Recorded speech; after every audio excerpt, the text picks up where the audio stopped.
Good afternoon, students. Myself, Munshi Rashidul Islam, Assistant Professor, Department of Mechanical Engineering, JIS College of Engineering.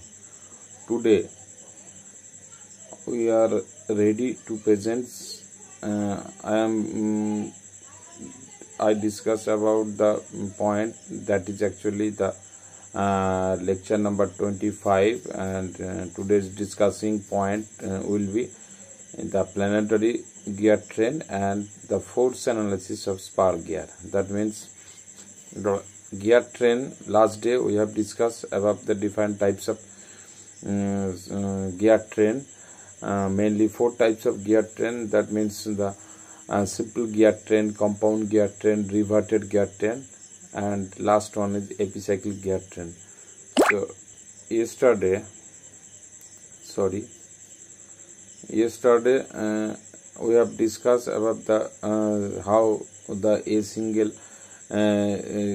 gear train or simple gear train or compound gear train or reverted gear train, how it can be performed. But in today's lesson, we know that when the two gears are in contact position, that means the mating position, so one member is actually used to hold the two gears, and that is actually called as a arm. So any type of gear train, so minimum 3 elements are used, and 2 gears and 1 element, that is arm. So arm and 1 gear and also a small size gear, that means the pinion. So rack, pinion and gear, arm, these 3 elements is very important to transverse or to transmit motion or to transmit the power from one shaft to another shaft or one system to another system. But in planetary gear train, if you see the figure, that is actually the figure of planetary gear train or epicyclic gear train. That means outside a large size gear is there, and inside the large size gear, the 2 gears are also connected with the large size gear, and that 2 gears are also protected or held by a arm. That arm known as actually the supporting role played in this system. And outside ring gear is actually in the planet, total inverse cases.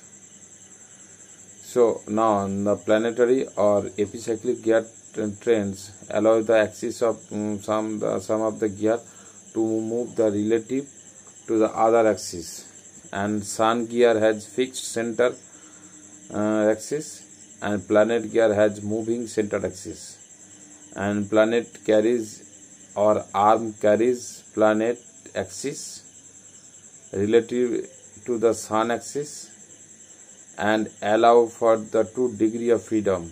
That means in this process we can get the 2 degree of freedom. Now the train value which is actually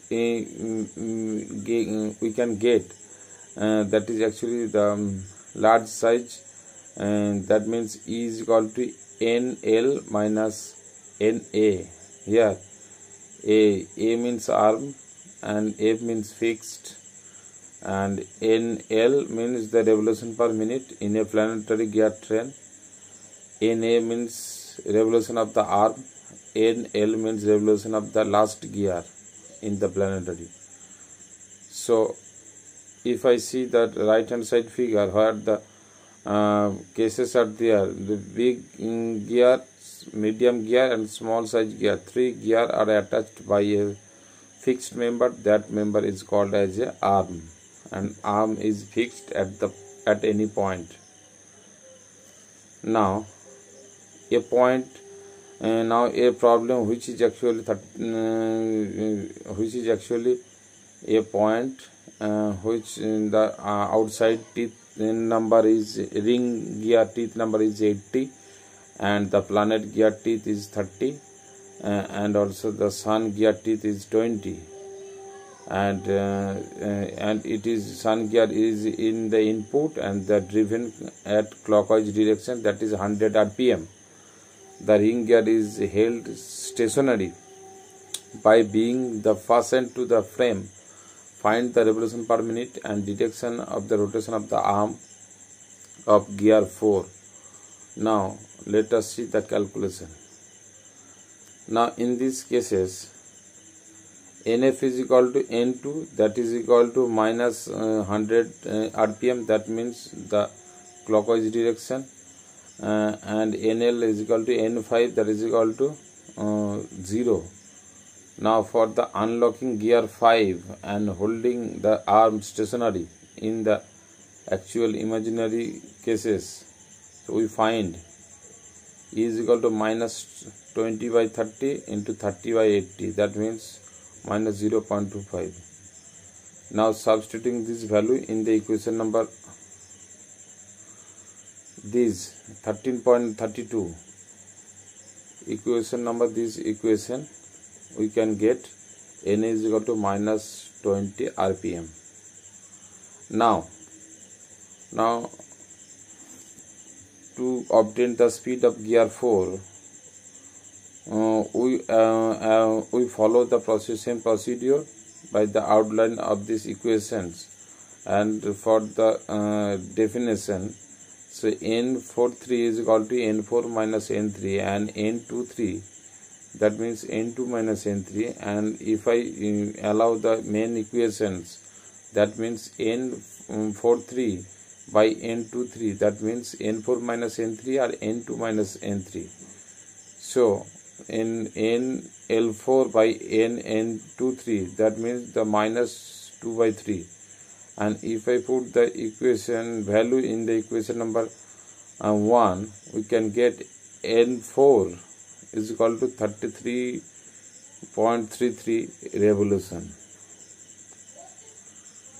And this is actually the cases where the force can be distributed over the entire surface when the gears are in connected to the contacting cases or mating cases, and in this regards we can consider the revolution of the gear and revolution of the pinion, as well as the total force applied on the mating point where the axial force can be performed, transverse force how can I calculate, and also the radial force we can ignore during the motion can be transmitted of the gear. So force analysis of spar gear. Now if I see the transmitted load Wt is the tangential load, that means Wt is equal to F32T, that means F32T,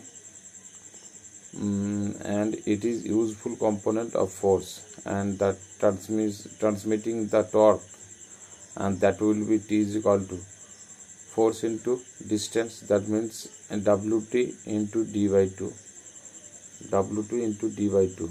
Now power in spar gearing, that means the H is equal to T into omega. Here T is equal to W into Wt into d by 2 into omega. Now transmitted power H and the pitch line velocity. Pitch line velocity is the linear velocity of a point on the gear at the radius of the pitch circle. That means it is a common term in tabulating gear data. That means V is equal to pi dn by 12, where V is equal to pitch line velocity, that is foot per minute, D is equal to gear diameter, and N is equal to gear speed, that is revolution per minute. Power in spar gearing, useful term related to the equations, that is equal to the tangential load Wt is equal to 33,000 H by V, where H is equal to horsepower and V is equal to pitch line velocity foot per minute. But in SI units, Ft is equal to 60,000 H by pi dn, where Wt is equal to transmitted load, which is actually kilonewton, H is equal to horsepower kilowatt, D is equal to gear diameter, and N is equal to speed in RPM. That is actually another problem which is actually similar to that of the few slides before. A similar type problem we can discuss here, but we just repeat this as a preview of the problem. Suppose a system which is actually run at 1750 rpm and transmitted 2.5 kilowatt to idler gear 3, and the teeth are cut on the 20-degree full depth system and have a module of m is equal to 2.5 millimeter. Draw the free body diagram of gear 3 and show all the forces acting upon that. So that is actually the figure. So one gear which have the teeth number is 50 and smaller size is 30, and idler short size smaller size gear, that is actually 20 teeth. Now the total tangential force acting in axially, that is actually F43, radial force, that is F43R, and tangentially F43T. Now at 20-degree full depth. So total calculation can be done in such a way that the total pitch diameter of gear 2 and 3 that will be mentioned in as per the equation. That equation mainly d2 is equal to n2m, that is n2 value is given, n2 means the number of teeth and m means module, and d3 also be taken, and wt can be calculated as per the formula which I already given, which I already described. Now the total value of the radial forces, that will be F23R is equal to F23T tan 20, that means the 0.1999 kilonewton, and F23 is equal to F23T by cos 20, that means 0.581 kilonewton. Now since gear 3 is idler, so it can be transmitted no power to the shaft, so the tangential reaction of gear 4-3 are equal to the Wt. So that's why we can write F43T is equal to 0.456 kilonewton, F43R is equal to 0.199 kilonewton, and F43 is equal to 0.58 kilonewton. Now for the shaft reaction, FB3X is equal to, total equation will be coming out at 0.347 kilonewton, and FB3Y, that also in y-axis, according to y-axis, that will be 0.347 kilonewton, and the resultant value also FB3 is equal to 0.491 kilonewton. Now the force analysis of a bevel gear, that also be calculated just like in the spar gear. Wt is equal to T by R average, Wr is equal to Wt into tan phi cos psi, and Wa is equal to Wt into tan phi sin psi. And this is actually the equation belonging from the bevel gear, and that gear is actually the similar to that of the spar gear that I described before. But the one question is there, the two axes, the shaft axis of the two shafts are coincides and intersect each other. All dimensions will be as per the described in the bearing system in the spar gear. Now similar to that of that gear. Now this point we can take a total transmitted load, W2 is equal to the, as per the formula, that is will be 33,000 horse per the velocity, and WR radial load, WA average load, and all the value can be calculated in the earlier slides, and just like the similar method can be followed by the spar gear. And this is actually the free body diagram of a bevel gear problem. And now that is actually the reaction of G, means gear, reaction of C, D to C, that is equal to given as per the equations with the vector quantities, and all the values can be taken in the similar method in the either in the empirical formula or the derivative formula. So this is actually the method how to solve the different types of problem related to spar gear, bevel gear, and the force analysis of each and every point of the gear. So thank you for this class.